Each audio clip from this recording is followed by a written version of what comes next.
everyone, welcome back to another match day vlog. The international break is over. No more international breaks for this year. So we're back with Polish football. But 3 rounds left before the winter break. And we're in the city of Kraków for today's Fortuna Liga game. And we're going to Wisła Kraków against Gks Katowice. A battle in the mid-table, unfortunately. But in case you don't know, Wisła Kraków and Ruch are very close friends, which makes Gks Katowice by proxy a big rival. The difference between both teams is just 2 points. Wisła Kraków is ahead of Gks Katowice on the table, in 9th place. Gks is in 11th. But the gap between them and the playoff spots is just 5 points. So it's very close from mid-table to the top 2, I think.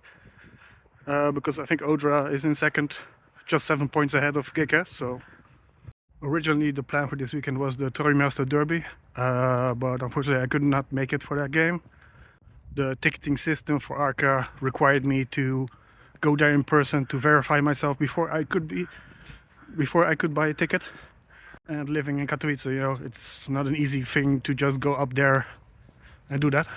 I actually reached out to Arca to ask them if they could put a ticket aside for me. Then I'll come there, verify, pay, everything. But I got the answer, no, they don't do that stuff. So I didn't want to take the risk, so I stayed home. And instead we're going today to Wisła Kraków and tomorrow to Ruch. So Wisła Kraków is the favorite for today. Last year they won both games against Gks Katowice. And at home they haven't lost for a long while. I had to double check that. Yeah, the last time they lost, we were there. It was against Odra. Since then they are undefeated at home. And yeah, and for Gks, the last time they won away was back in August. So it doesn't look good for Gks. It's a bit difficult to predict what the outcome will be today. Wisła had a sparring match against Gornik and only lost 1-0, while Gks didn't have any. But Gks beat Tichy at home last round, sorry. If I would guess, I would maybe go for a 1-1 or a 2-2.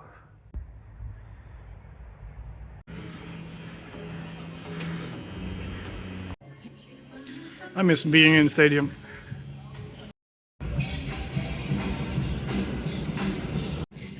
Looks like something's going to happen later. I'm glad I didn't decide to sit in Sector B. Wszystkich o powstanie!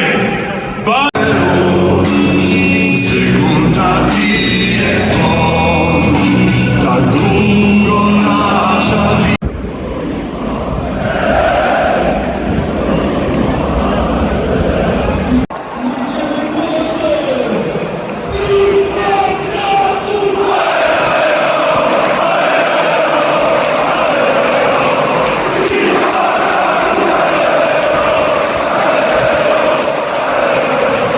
proszę o nieużywanie jakichkolwiek środków pirotechnicznych na stadionie. Przypominam, to surowo wykonywane zgodnie z ustawą o bezpieczeństwie imprez masowych i zgodnie z regulaminem stadionu.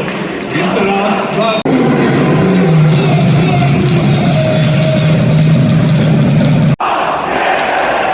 Jeszcze raz bardzo proszę, apeluję o zaprzestanie używania jakichkolwiek środków pirotechnicznych na stadionie. Przypominam,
W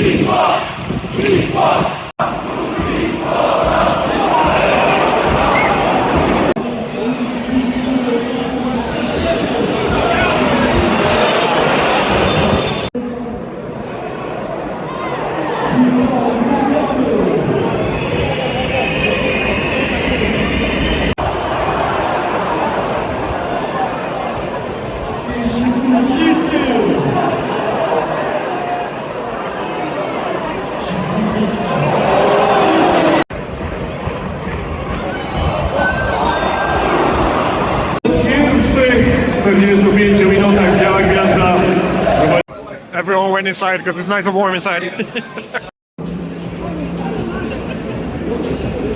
What am I watching here?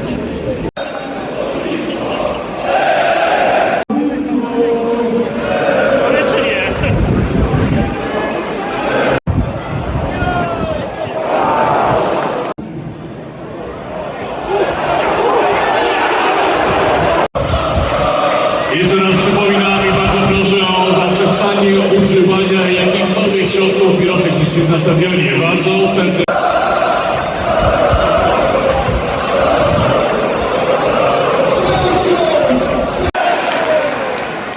Jeszcze raz bardzo proszę, apeluję o zaprzestanie używania jakichkolwiek środków pirotechnicznych na stadionie. Przypominam, surowo zakazane zgodnie zostało o bezpieczeństwie imprez masowych i regulaminem.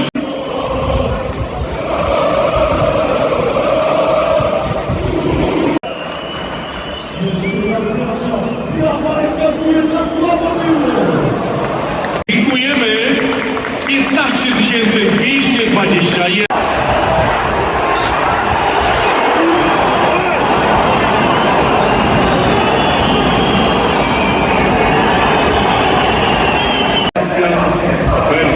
Wynik spotkania 1-1.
Serdecznie dziękuję.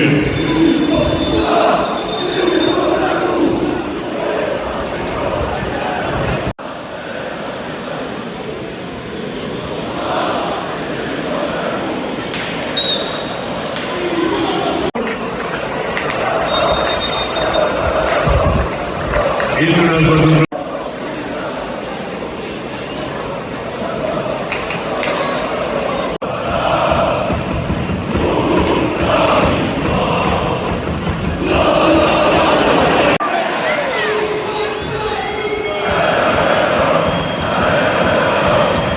Jeszcze raz bardzo proszę o zaprzestanie używania jakichkolwiek środków pirotechnicznych na stadionie. Przypominam, jest to zakazane zgodnie z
nastąpiła.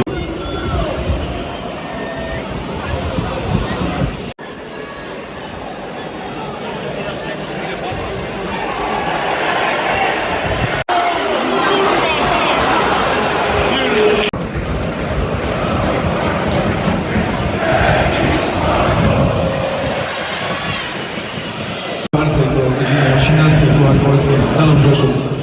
10 grudnia 12:40 Górnik Łęczna.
One eternity later.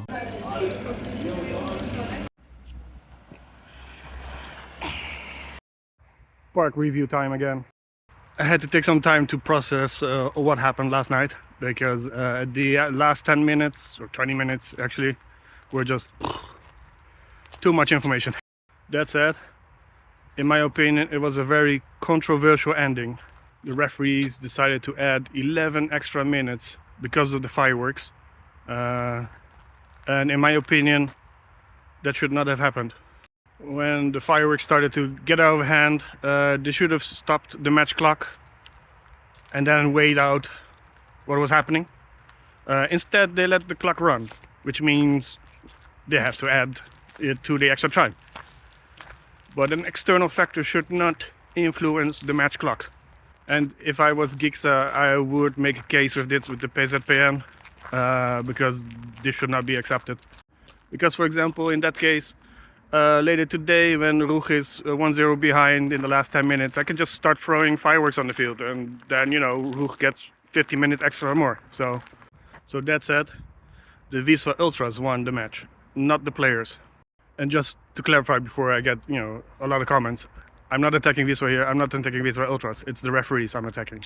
Anyways, with regards to the match itself, there was a very big midfield battle. Both teams were trying to find the through pass, which did not arrive, but also a lot of dwelling on the ball, indecisiveness, which resulted in a takeover. Takeover? It sounds so American.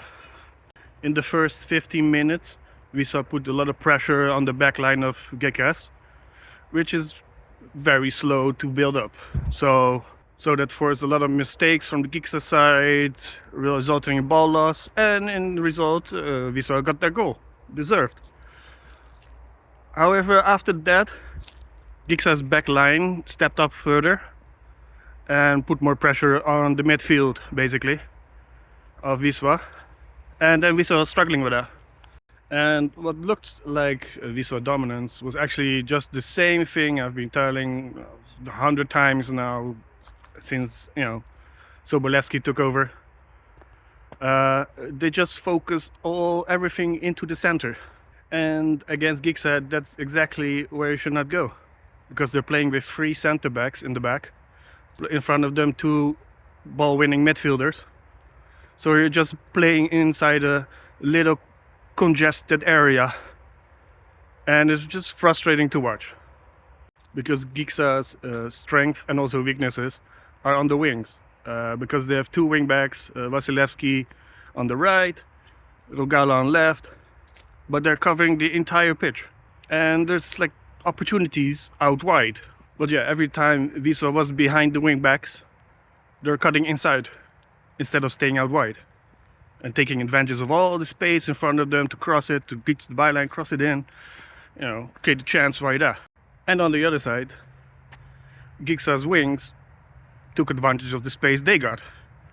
And that resulted in the 2 goals, basically, because they all came from wide opportunities. But yeah, in the end, finally, in the extra time, deep in the extra time, they finally started using the wings and they scored 2 goals. So, use the wings. I'm sorry if I sound a bit ranty, but both coaches of Wisła and GieKS are the most stubborn I know and have seen in Polish football, and it's actually very frustrating for me to watch it because they're not adjusting to the opponents.